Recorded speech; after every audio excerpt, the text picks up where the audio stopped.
Hi guys, in this video I'm gonna show you how to take screenshot in CapCut PC.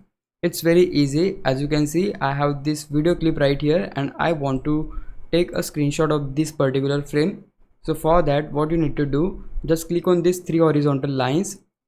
Then here you'll see the option export still frames, and then further menu will appear, and right here you can just name the still frame or you can name your screenshot. I'm gonna name it, let's say, ABC.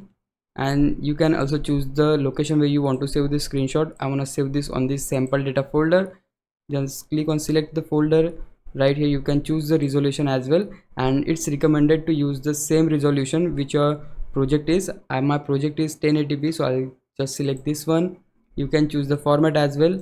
I'll choose PNG, and then here you'll see the option import project. So if you want to import this particular screenshot on your project, then you can leave this on turned on and just click on export.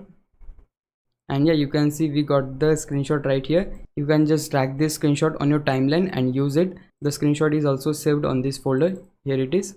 And yeah guys, that's it. This is how you can take a screenshot in CapCut PC. If you found this video helpful, please leave a like, consider subscribing my YouTube channel. I'll meet you in the next one. Bye bye.